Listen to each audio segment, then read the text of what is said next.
اہل مکہ نے ہمارے نبی کے ساتھ جو سلوک کیا وہ کسی سے چھپا نہیں ہے، اور آپ علیہ السلام نے اسلام کی خاطر بے شمار قربانیاں دیں، بہت سی تکلیفیں برداشت کیں۔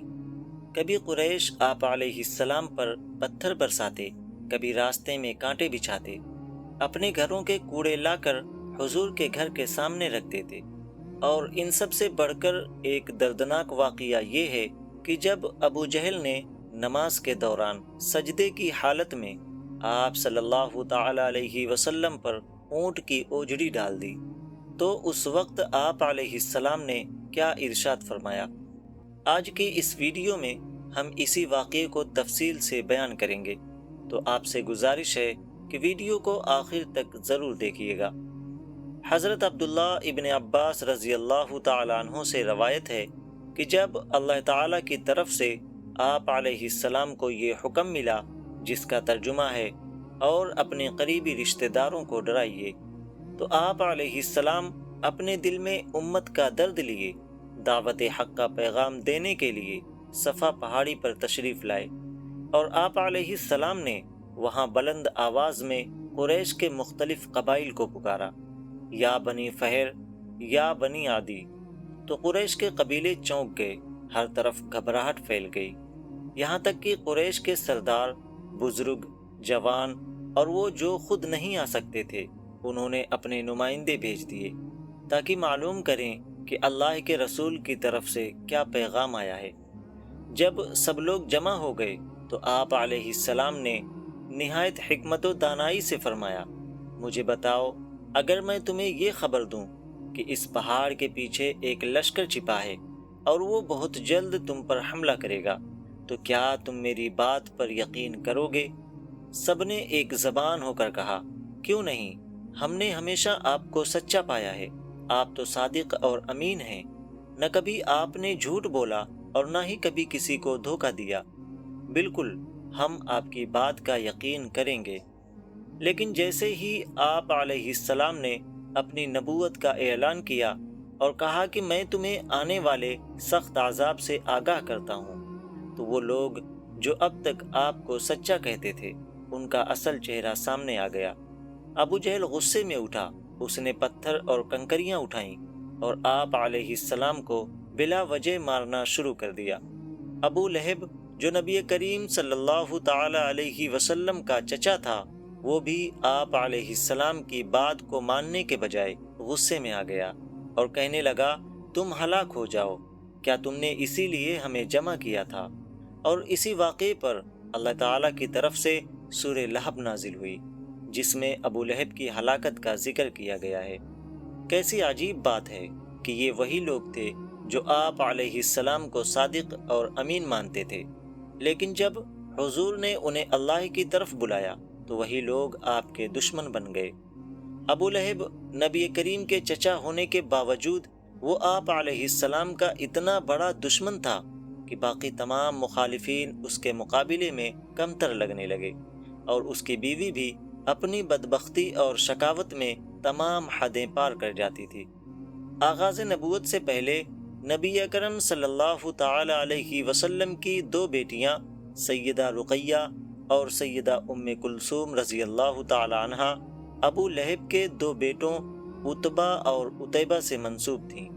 بعض روایتوں کے مطابق ان کا نکاح بھی ہو چکا تھا، مگر رخصتی نہیں ہوئی تھی۔ اتنا قریبی رشتہ ہونے کے باوجود بھی دشمنی میں کوئی کمی نہیں تھی۔ جب آپ علیہ السلام نے نبوت کا اعلان کیا تو ابو لہب اور اس کا پورا خاندان حضور کے بدترین دشمن بن گئے، اور ابو لہب نے اپنے دونوں بیٹوں کو حکم دیا کہ وہ محمد صلی اللہ تعالی علیہ وسلم کی بیٹیوں کو طلاق دے دیں، اور پھر انہوں نے نہ صرف طلاق دی بلکہ عتیبہ نے حضور سے سخت گستاخی بھی کی، اور یہ صرف ایک دن کا واقعہ نہیں تھا، بلکہ ہر روز مختلف قسم کی اذیتیں اور تکلیفیں آپ علیہ السلام کو دی جاتی تھیں۔ ایک دن وہ منظر ہوا کہ جب رسول اللہ صلی اللہ تعالی علیہ وسلم خانہ کعبہ کے قریب نماز میں مصروف تھے، تو یہ دیکھ کر قریش کے سردار ابو جہل اور اس کے ساتھی دور کھڑے ہنس رہے تھے۔ ان میں سے ایک نے کہا، محمد کو نماز پڑھتے دیکھ کر دل جلتا ہے، آج کچھ نیا کرتے ہیں۔ ان میں سے ایک نے دوسرے سے کہا کہ کیا تم میں سے کوئی ایسا ہے جو قبیلے کے حال ہی میں ذبح کی ہوئی اونٹنی کی اوجھڑی لے آئے، اور جب محمد سجدے میں جائے تو اسے آپ علیہ السلام کی پیٹھ پر رکھ دے۔ لہٰذا ان میں سے ایک بدبخت آدمی اٹھا اور وہ اوجھڑی جو چربی، خون اور گندگی سے بھری ہوئی تھی اٹھا کر لایا، اور جیسے ہی آپ علیہ السلام سجدے میں گئے، اس بدبخت نے وہ اوجھڑی حضور کی پشت پر ڈال دی۔ اس کا وزن اتنا زیادہ تھا کہ آپ علیہ السلام سجدے سے سر نہ اٹھا سکے۔ یہ ظلم کی انتہا تھی، مگر زبان نبوت خاموش تھی، دل میں صبر تھا۔ وہاں کوئی ایسا شخص نہ تھا جو اس اوجھڑی کو ہٹا سکے۔ حضرت عبداللہ ابن مسعود رضی اللہ تعالیٰ عنہ کہتے ہیں کہ میں یہ سب دیکھ رہا تھا، لیکن اس کے باوجود بھی میں کچھ نہیں کر سکتا تھا۔ کاش اس وقت مجھے انہیں روکنے کی طاقت ہوتی۔ لوگ ہنس رہے تھے، مذاق اڑا رہے تھے، اور رسول اللہ صلی اللہ تعالی علیہ وسلم سجدے میں تھے، اس اوجھڑی کی بوجھ کی وجہ سے اپنا سر نہیں اٹھا پا رہے تھے۔ لیکن آپ علیہ السلام کی ننھی بیٹی حضرت فاطمہ زہرا رضی اللہ تعالی عنہا دوڑی آئیں۔ عمر چھوٹی مگر دل شیر جیسا تھا۔ انہوں نے اپنے چھوٹے چھوٹے ہاتھوں سے وہ گندگی صاف کی، چہرے پر آنسو، دل میں درد مگر زبان پر کوئی شکوہ نہ تھا۔ نبی کریم صلی اللہ تعالی علیہ وسلم نے اپنا سر مبارک اٹھایا، چہرہ آسمان کی طرف کر کے ہاتھ اٹھا کر فرمایا، اے اللہ، قریش کے ان سرداروں کو تیرے حوالے کرتا ہوں، تو انہیں پکڑ لے۔ یہ دعا ان کفار پر بہت بھاری پڑی کہ آپ علیہ السلام نے انہیں بد دعا دی۔ حضرت عبداللہ ابن مسعود رضی اللہ تعالیٰ عنہ کہتے ہیں کہ حضور نے ان میں سے ہر ایک کا نام لے کر فرمایا، اے اللہ، ابو جہل کو ہلاک کر دے، عتبہ کو ہلاک کر دے، شیبہ، ولید، عقبہ، امیہ بن خلف، ان سب کو ہلاک کر دے۔ یہ وہ لمحہ تھا جب زمین خاموش تھی اور آسمان کانپ رہا تھا، کیونکہ مظلوم کی بد دعا اور نبی کی دعا کے درمیان کوئی پردہ نہیں ہوتا۔ حضرت عبداللہ ابن مسعود رضی اللہ تعالی عنہ بیان کرتے ہیں، اس ذات کی قسم جس کے قبضے میں میری جان ہے، جن لوگوں کے نام لے کر حضور نے بد دعا کی، میں نے انہیں جنگ بدر کے کنووں میں مردہ پڑا ہوا پایا۔ ایک روایت میں ہے کہ جب ابو جہل نے نبی کریم صلی اللہ تعالی علیہ وسلم کو خانہ کعبہ کے قریب کھڑے ہو کر نماز پڑھتے ہوئے دیکھا تو غرور اور تکبر سے بولا کہ اگر میں نے محمد کو سجدہ کرتے ہوئے دیکھا تو میں اس کے سر پر پاؤں رکھ دوں گا۔ یہ کہہ کر وہ آگے بڑھا تاکہ اپنا ارادہ پورا کرے، لیکن جیسے ہی حضور کے قریب پہنچا اچانک رک گیا اور پیچھے ہٹنے لگا۔ لوگوں نے حیرت سے پوچھا، ابو الحکم، کیا ہوا؟ تم تو کہہ رہے تھے کہ محمد کے سر پر پاؤں رکھو گے۔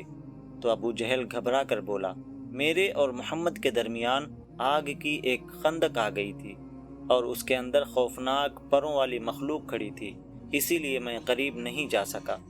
یہ سن کر لوگ خاموش ہو گئے، کیونکہ وہ سب سمجھ گئے تھے کہ اللہ تعالیٰ نے اپنے نبی کی حفاظت کے لیے فرشتے بھیج دیے تھے۔